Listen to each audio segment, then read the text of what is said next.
SDPI ബന്ധത്തെ ചൊല്ലി ആലപ്പുഴ CPI-ൽ പൊട്ടിത്തെറി. ചെങ്ങന്നൂർ ചെറിയനാട് സൗത്ത് ലോക്കൽ സെക്രട്ടറിയുടെ SDPI ബന്ധത്തെ തുടർന്ന് 38 പാർട്ടി അംഗങ്ങൾ കൂട്ടത്തോടെ രാജിവെച്ചു. LC സെക്രട്ടറി ഷീദ് മുഹമ്മദിന്റെ ബിസിനസ് പങ്കാളിയാണ് SDPI നേതാവ്. LC സെക്രട്ടറിയുടെ സ്വന്തം വാർഡിൽ SDPI ജയിച്ചതിന് പിന്നിലും ഒത്തുകളിയുണ്ട് എന്നാണ് ആരോപണം. 4 ബ്രാഞ്ച് സെക്രട്ടറിമാരും വർഗ ബഹുജന സംഘടനകളുടെ ഭാരവാഹികളുമാണ് കൂട്ടത്തോടെ രാജിവെച്ചത്. രാജിക്കത്തുകളുടെ പകർപ്പുകൾ ന്യൂസ് 18 ലഭിച്ചു. News 18 exclusive. ആലപ്പുഴയിൽ കമ്മ്യൂണിസ്റ്റ് പാർട്ടിയുടെ ഈറ്റില്ലമായ കുട്ടനാടിന് പുറമെ ചെങ്ങന്നൂരിലും കൂട്ടരാജി തുടരുകയാണ്. പാർട്ടിക്കുള്ളിലെ ഉൾപ്പോരാണ് കുട്ടനാട്ടിൽ പ്രതിസന്ധി സൃഷ്ടിച്ചതെങ്കിൽ ഒരു പടി കൂടി കടന്ന് ചെങ്ങന്നൂരിൽ SDPI-യുമായുള്ള ബാന്ധവമാണ് പ്രശ്നം സൃഷ്ടിക്കുന്നത്. Chengannur Cheriyanad south local committee കീഴിലുള്ള 38 പാർട്ടി അംഗങ്ങളാണ് ലോക്കൽ കമ്മിറ്റി സെക്രട്ടറി ഷീദ് മുഹമ്മദിന്റെ SDPI ബന്ധത്തെ തുടർന്ന് CPM ജില്ലാ സെക്രട്ടറി R നാസറിന് രാജിയും സംസ്ഥാന നേതൃത്വത്തിന് പരാതിയും നൽകിയത്. കൊല്ലകടവിൽ പ്രവർത്തിക്കുന്ന K-ടൗൺ കഫേ എന്ന സ്ഥാപനം ഷീദ് മുഹമ്മദിന്റെയും SDPI പോപ്പുലർ ഫ്രണ്ട് പ്രാദേശിക നേതാവ് അഷാദിന്റെയും ഉടമസ്ഥതയിലുള്ളതാണെന്ന് പ്രവർത്തകർ വ്യക്തമാക്കുന്നു. ചെങ്ങന്നൂർ ABVP നേതാവ് വിശാൽ വധക്കേസ് പ്രതിയും SDPI പ്രവർത്തകനുമായ ആഷിഖിനൊപ്പം LC സെക്രട്ടറി സ്ഥാപനത്തിന്റെ കൗണ്ടറിൽ നിൽക്കുന്ന ചിത്രങ്ങളടക്കം ഉൾപ്പെടുത്തിയാണ് പരാതി. സംസ്ഥാന കമ്മിറ്റി ആഹ്വാനം ചെയ്ത വർഗീയവിരുദ്ധ സദസ്സും ചെറിയനാട് നടത്താത്തതിന് പിന്നിലെ കാരണം പരിശോധിക്കണമെന്നും പരാതിയിൽ ആവശ്യപ്പെടുന്നുണ്ട്. സ്വന്തം വാർഡിൽ CPM-ന്റെ സിറ്റിംഗ് സീറ്റിൽ SDPI സ്ഥാനാർത്ഥി വിജയിച്ചതിന് പിന്നിലും CPIM 3ാം സ്ഥാനത്തേക്ക് പിന്തള്ളപ്പെട്ടതും രഹസ്യ ബാന്ധവത്തിന്റെ തെളിവാണെന്ന് രാജിക്കത്തിൽ പ്രവർത്തകർ ആരോപിക്കുന്നു.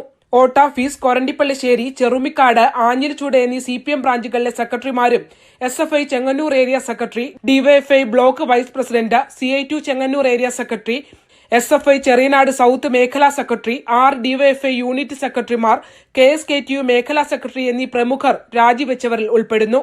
ഏരിയ നേതൃത്വത്തെ സമീപിച്ചിട്ടും ഫലം കാണാതായതോടെ ഫെബ്രുവരി 22-ന് ചാരമൂട് വെച്ച് ജില്ലാ സെക്രട്ടറി R നാസറിന് ഇവർ രാജിക്കത്ത് നേരിട്ട് കൈമാറുകയായിരുന്നു.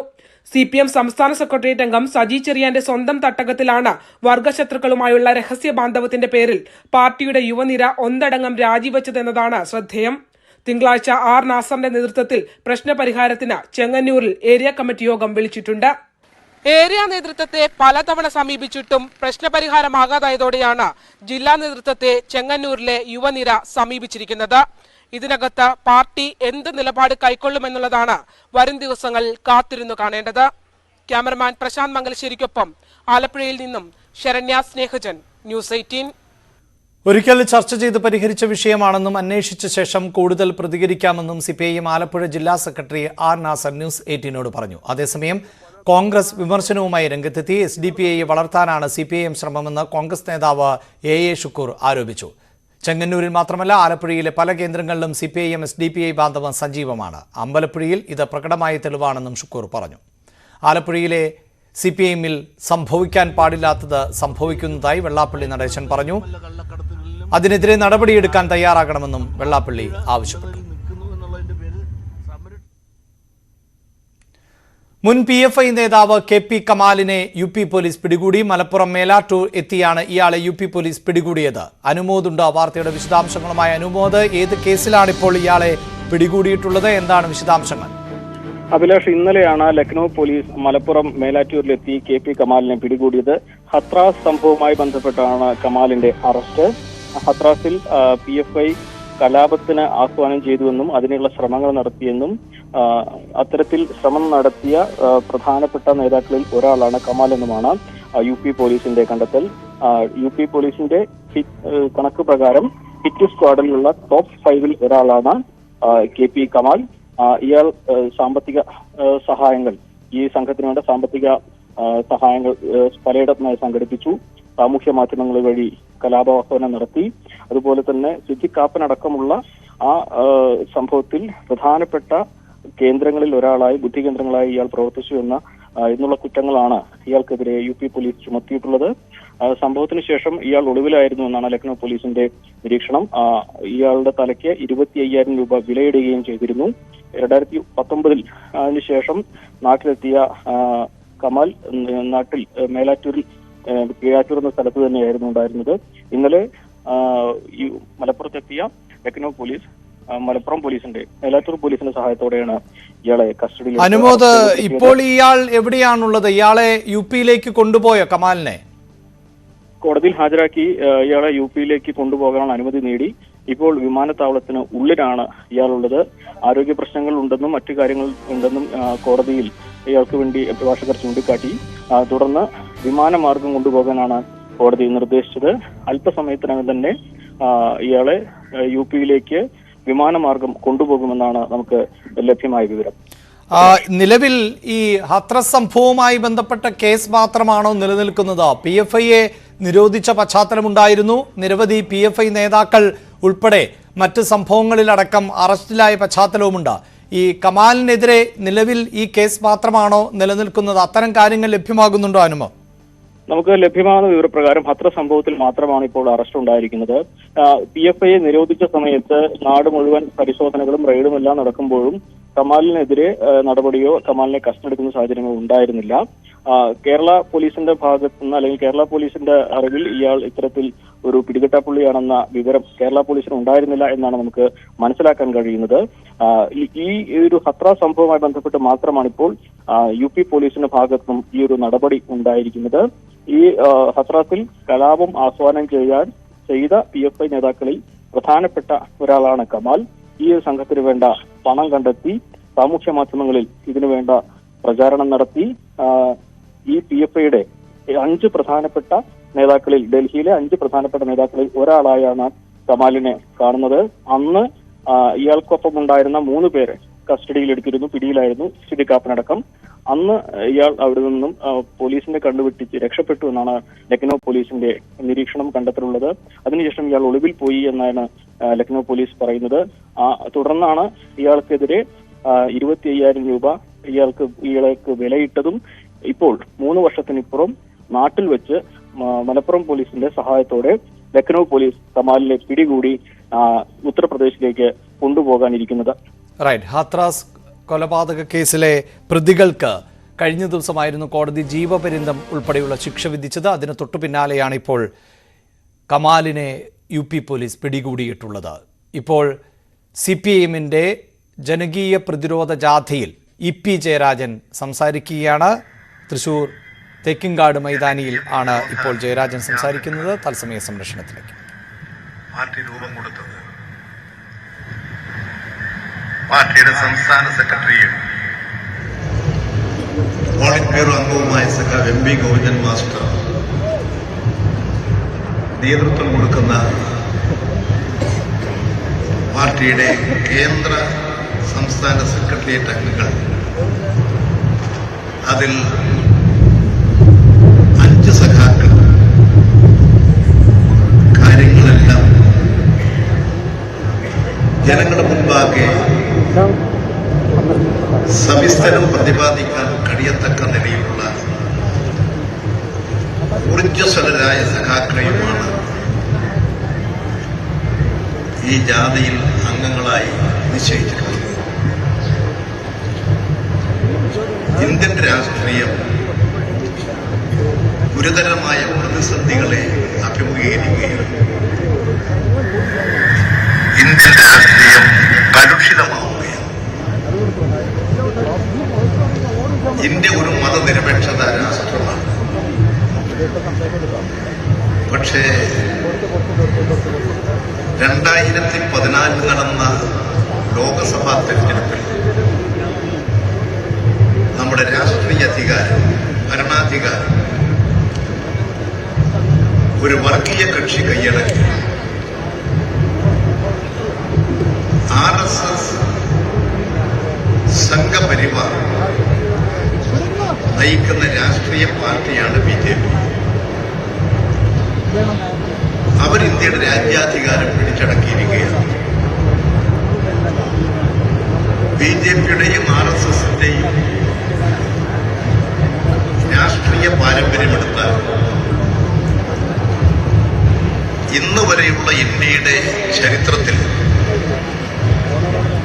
ജനങ്ങൾക്ക് വേണ്ടി പാർട്ടിയുമായുള്ള അസ്വാരസ്യങ്ങൾ തുടരുന്നതിനിടെയാണ് EP ജയരാജൻ ഇപ്പോൾ ജനകീയ പ്രതിരോധ ജാഥയുടെ ഭാഗമാകുന്നത്. എന്നാൽ എല്ലാം മാധ്യമ സൃഷ്ടിയാണ് എന്നുള്ളതായിരുന്നു നേരത്തെ അദ്ദേഹം നടത്തിയ പ്രതികരണം. KPCC അധ്യക്ഷനെ ലക്ഷ്യമിട്ട് കോൺഗ്രസിൽ വീണ്ടും കലാപക്കൊടി. MK രാഘവന് പിന്തുണയുമായി എത്തിയ K മുരളീധരൻ MP വിമർശനങ്ങൾ അച്ചടക്ക ലംഘനമല്ലെന്നും തനിക്ക് നേതൃത്വത്തോട് വിയോജിപ്പുണ്ട് എന്നും പരസ്യമാക്കി. എന്നാൽ പൊതുവേദിയിലെ വിമർശനങ്ങൾ ശരിയായില്ല എന്നായിരുന്നു KC വേണുഗോപാലിന്റെ പ്രതികരണം. ആരും ഒന്നും പറയാൻ തയ്യാറില്ല. രാജാവ് നഗ്നനാണെന്ന് പറയാൻ ആരും തയ്യാറില്ല. പറഞ്ഞ സ്ഥാനമാനങ്ങൾ നഷ്ടപ്പെടുമെന്നുള്ളത് വലിയ പ്രശ്നമായി ഇത് മാറിയിരിക്കുകയാണ്. സ്ഥാനം വേണമെങ്കിൽ, മാനം വേണമെങ്കിൽ ഒന്ന് മിണ്ടാതിരിക്കുക എന്ന രീതിയിലാണ് ഇന്നത്തെ പ്രത്യേകിച്ച് കോൺഗ്രസ് പാർട്ടിക്ക് സാഹചര്യം പറയേണ്ടി വരുന്ന ദുഃഖമുണ്ട്. കോൺഗ്രസിൽ സ്ഥാനമാനങ്ങൾ ലഭിക്കാൻ മിണ്ടാതിരിക്കണമെന്ന MK രാഘവൻ MPയുടെ വിമർശനം ഒറ്റപ്പെട്ടതല്ലെന്ന് തെളിയിക്കുന്നു K മുരളീധരൻ MPയുടെ തുറന്ന പിന്തുണ. പ്ലീനറി സമ്മേളനത്തിലും സമാനമായ വിമർശനം ഉയർന്നെന്നും രാഘവന്റെ പ്രസംഗം പാർട്ടി വേദിയിൽ തന്നെയാണെന്നും K മുരളീധരൻ. അനർഹർ നോമിനേഷനിലൂടെ കടന്നുകയറുന്നുവെന്നും പരസ്പരം ചർച്ച നടക്കുന്നില്ലെന്നും K മുരളീധരൻ കുറ്റപ്പെടുത്തി. KPCC അധ്യക്ഷൻ ഉടൻ രാഷ്ട്രീയകാര്യ സമിതി വിളിക്കണം. അല്ല, ഗൂഢലക്ഷ്യം എന്താണെന്ന് പ്രസിഡന്റിനോട് നിങ്ങൾ നേരിട്ട് ചോദിക്കുന്നതാണ് നല്ലത്. ഞാൻ അതിനെക്കുറിച്ച് ഇപ്പോൾ അഭിപ്രായം പറയുന്നില്ല. അത് മൊത്തത്തിൽ പല സംശയങ്ങളും ഉണ്ട് പല പ്രവർത്തകർക്കും. അത് പലരും പല രീതിയിൽ പ്രകടിപ്പിക്കുന്നത് മാത്രം. പിന്നെ ഞാൻ പ്രകടിപ്പിച്ചാൽ വിവാദമാകുന്നുള്ളതുകൊണ്ട് ഞാനൊന്നും പറയുന്നില്ല. മിണ്ടാതിരുന്നാൽ കുറച്ചുകൂടെ ഒരു ഗ്രേസ് മാർക്ക് കിട്ടും. രാഘവന് പാർട്ടിക്കകത്ത് തന്നെ വിമർശനങ്ങൾ ഉന്നയിക്കാൻ അവസരമുണ്ടായിരുന്നെന്നും ചർച്ചകൾ പുറത്തു പറയുന്നത് ശരിയല്ലെന്നും KC വേണുഗോപാലിന്റെ മറുപടി. പൊതുമധ്യത്തിൽ അഭിപ്രായങ്ങൾ പറയുന്നത് പാർട്ടിയെ നല്ല രീതിയിൽ മുന്നോട്ട് കൊണ്ടുപോകാൻ സഹായകരമാക്കില്ല. പാർട്ടി വേദികളിൽ പറയണമെന്ന് തന്നെയാണ് എന്റെ അഭിപ്രായം. വിവാദത്തിൽ KPCC അധ്യക്ഷൻ പ്രതികരിക്കുമെന്ന് പറഞ്ഞൊഴിയുകയായിരുന്നു പ്രതിപക്ഷ നേതാവ് VD സതീശൻ. അല്ല, ഞാനതിനെ കുറിച്ച് പറയണത് ശരിയല്ലല്ലോ. സംഘടനാപരമായ ഒരു തീരുമാനമാണ് ആ കാര്യത്തിൽ വേണ്ടത്. അതിനെക്കുറിച്ച് സംസാരിക്കേണ്ടത് KPCC പ്രസിഡന്റാണ്. ശശി തരൂരിന് തുറന്ന പിന്തുണ പ്രഖ്യാപിച്ച MK രാഘവൻ നേരത്തെ തന്നെ നേതൃത്വത്തിന്റെ കണ്ണിലെ കരടാണ്. MK രാഘവന്റെ പരാമർശങ്ങൾ അനവസരത്തിലാണെന്നും നേതൃത്വത്തെ അപകീർത്തിപ്പെടുത്തുന്നതാണെന്നുമാണ് DCC അധ്യക്ഷൻ നൽകിയ റിപ്പോർട്ടിന്റെ ഉള്ളടക്കം. പക്ഷേ നടപടിയുണ്ടായാൽ MK രാഘവൻ ഒറ്റയ്ക്കാകില്ലെന്ന സൂചന K മുരളീധരന്റെ പ്രതികരണത്തിൽ ഉണ്ട്. ന്യൂസ് 18 കോഴിക്കോട്. ഇടവേള. യുവതിയുടെ വയറ്റിൽ കത്രിക കുടുങ്ങിയ സംഭവത്തിൽ കോഴിക്കോട് മെഡിക്കൽ കോളേജിന് മുന്നിലെ സമരം അവസാനിപ്പിച്ച ഹർഷീന. തീരുമാനം ആരോഗ്യമന്ത്രിയുമായുള്ള ചർച്ചയ്ക്ക് ശേഷമാണ്. മന്ത്രിയുടെ ഉറപ്പിനെ തുടർന്ന് സമരം പിൻവലിക്കുകയാണ് എന്ന് ഹർഷീന അറിയിച്ചു. എനിക്ക് എത്രയും പെട്ടെന്ന് നീതി ഉറപ്പായിട്ടും തരും. നഷ്ടപരിഹാരം തന്നെയാണ് ഞാൻ ഉദ്ദേശിച്ചത്. കാരണം ഞാൻ ചെറിയ നഷ്ടങ്ങളൊന്നും അല്ലല്ലോ എൻ്റെ ജീവിതത്തിൽ ഉണ്ടായത്. അപ്പം നഷ്ടപരിഹാരം എന്തായാലും തരും. എന്തായാലും നമ്മൾ ആ ഒരു എത്ര എങ്ങനെയാണെന്നൊന്നുമില്ല, നഷ്ടപരിഹാരം ഉണ്ട്. രണ്ടാഴ്ച മാക്സിമം, അതിൻ്റെ അപ്പുറത്തേക്ക് പോകില്ല ഉറപ്പ് തന്നതുകൊണ്ട് മാത്രം. ആ ഉറപ്പിലിനൊരു മാറ്റം ഉണ്ടാവില്ല. നമ്മൾ അത്രയും മിനിസ്റ്റർ എനിക്ക് നേരിട്ട് തന്ന ഉറപ്പായതുകൊണ്ട് വിശ്വസിക്കുകയാണ്, പൂർണ്ണമായും ഞാൻ വിശ്വസിക്കുകയാണ്. കാരണം ഞാൻ ഇത്രയും കാലം മന്ത്രിനെ വിശ്വസിച്ച് നിന്നതാണ്. അതുകൊണ്ട് അതിൻ്റെ ഇടയ്ക്ക് വന്ന ഈ ഒരു കാലതാമസമാണ് ഞാൻ ഇത്രയും വലിയൊരു സമരത്തിലേക്ക് പോലും എന്നെ എത്തിച്ചത്. വിഷയത്തിൽ 2 ആഴ്ചയ്ക്കകം നടപടിയുണ്ടാകുമെന്ന് ആരോഗ്യമന്ത്രി അറിയിച്ചു. അതിനൊരു നടപടിക്രമമുണ്ട്. ആ നടപടിക്രമമാണ് അന്വേഷണം. ആ അന്വേഷണത്തിന്റെ ഭാഗമായി ആദ്യത്തെ അന്വേഷണം പ്രഖ്യാപിച്ചു. അത് തൃപ്തികരമല്ല എന്ന് എനിക്ക് തോന്നിയത് കൊണ്ടാണ് ഞാൻ രണ്ടാമത്തെ അന്വേഷണം പ്രഖ്യാപിച്ചത്. രണ്ടാമത്തെ അന്വേഷണത്തിന് സമിതിയെ കോൺസ്റ്റിറ്റ്യൂട്ട് ചെയ്തത്. അതിന്റെ റിപ്പോർട്ടാണ് വന്നിട്ടുള്ളത്. അതിൽ സർക്കാർ ഉചിതമായിട്ടുള്ള നടപടി, ഞാൻ പറഞ്ഞല്ലോ, അങ്ങ് കേട്ടല്ലോ, ഉചിതമായ നടപടി എടുക്കും. ഇനി റിപ്പോർട്ടിൽ എന്താണെങ്കിലും സർക്കാരിൽ അതിലൊരു നിലപാടുണ്ട്. ആ നിലപാട് ഹർഷീനയ്ക്ക് നീതി കിട്ടണമെന്ന നിലപാടാണ്. ആ നിലപാട് ആ ഒരു അമ്മയ്ക്കൊപ്പമുള്ള നിലപാടാണ്, ഒരു സ്ത്രീയുടെ വേദനയ്ക്കൊപ്പമുള്ള നിലപാടാണ്. ആ നിലപാടാണ് ഞാൻ ഹർഷീനെ അറിയിച്ചിട്ടുള്ളത്. കൊച്ചി ബ്രഹ്മപുരം മാലിന്യ സംസ്കരണ പ്ലാന്റിലെ തീ അണയ്ക്കാനുള്ള ശ്രമങ്ങൾ തുടരുന്നു. 6 സെക്ടറുകളായി തിരിച്ച് ബ്രഹ്മപുരം മാലിന്യ പ്ലാന്റിലെ തീ അണയ്ക്കാനുള്ള ശ്രമമാണ് തുടരുന്നത് എന്ന് ജില്ലാ കളക്ടർ രേണുരാജ് പറഞ്ഞു. ബ്രഹ്മപുരത്ത് ആളുകൾ കഴിയുന്നതും പുറത്തിറങ്ങരുത്, സ്ഥാപനങ്ങളും പ്രവർത്തിപ്പിക്കരുത്. തീപിടുത്തത്തിന്റെ കാരണം കണ്ടെത്താൻ കൊച്ചി സിറ്റി പോലീസ് കമ്മീഷണർക്ക് നിർദ്ദേശം നൽകിയെന്നും കളക്ടർ അറിയിച്ചു. നാളെ ഞായറാഴ്ച കൂടി ആയതുകൊണ്ട് പകൽ സമയങ്ങളിൽ പൊതുജനങ്ങൾ, പ്രത്യേകിച്ച് ബ്രഹ്മപുരവും അതിൻ്റെ ചുറ്റുപാടുമുള്ള സ്ഥലങ്ങളിൽ താമസിക്കുന്ന ആളുകൾ കഴിയുന്നതും അത്യാവശ്യ സാഹചര്യങ്ങളിൽ അല്ലെങ്കിൽ വീടിനുള്ളിൽ തന്നെ കഴിച്ചുകൂട്ടണം എന്നൊരു അഡ്വൈസറി നമ്മൾ ഇഷ്യൂ ചെയ്യുന്നുണ്ട്. അത് ആരോഗ്യവകുപ്പിൻ്റെ നേതൃത്വത്തിൽ ആരോഗ്യ സെക്രട്ടറിയുടെ നിർദ്ദേശപ്രകാരം കൂടിയാണ് അത് ഇഷ്യൂ ചെയ്യുന്നത്. കടകളും സ്ഥാപനങ്ങളും അടച്ചിടാൻ വേണ്ടിയുള്ള ഒരു കർശന നിർദ്ദേശം കൊടുക്കുന്നില്ലെങ്കിൽ കൂടിയും നാളെ ഞായറാഴ്ച കൂടിയായ സാഹചര്യത്തിൽ കഴിയുന്നതും സ്ഥാപനങ്ങൾ അടച്ചിടുകയാണെങ്കിൽ ആളുകൾക്ക് പുറത്തിറങ്ങേണ്ട ആവശ്യം കുറയും. അപ്പോൾ ആ രീതിയിൽ പൊതുജനങ്ങളും സ്ഥാപന ഉടമകളും ഉൾപ്പെടെ സഹകരിക്കണമെന്നാണ് അഭ്യർത്ഥിക്കാനുള്ളത്. കൊല്ലത്ത് ട്രാക്കിൽ കാൽവഴുതി വീണ വയോധികനെ സാഹസികമായി രക്ഷപ്പെടുത്തുന്ന ദൃശ്യങ്ങൾ ന്യൂസ് 18. കൊല്ലം ഇരവിപുരം കാവൽപുര റെയിൽവേ സ്റ്റേഷന് സമീപത്താണ് സംഭവം. പള്ളിമുക്ക് സ്വദേശി അബ്ദുൾ റഹ്മാനാണ് വയോധികനെ സാഹസികമായി രക്ഷപ്പെടുത്തിയത്.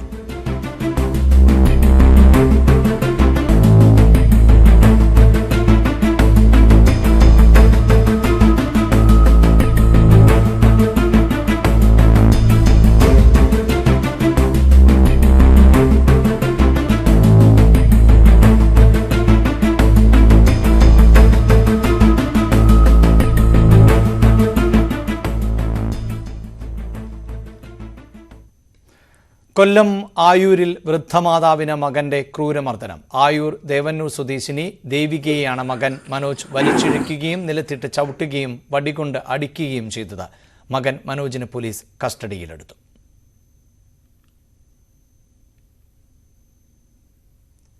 ഈ ന്യൂസ് ബുള്ളറ്റിൻ പൂർണ്ണമാകുന്നു. നമസ്കാരം.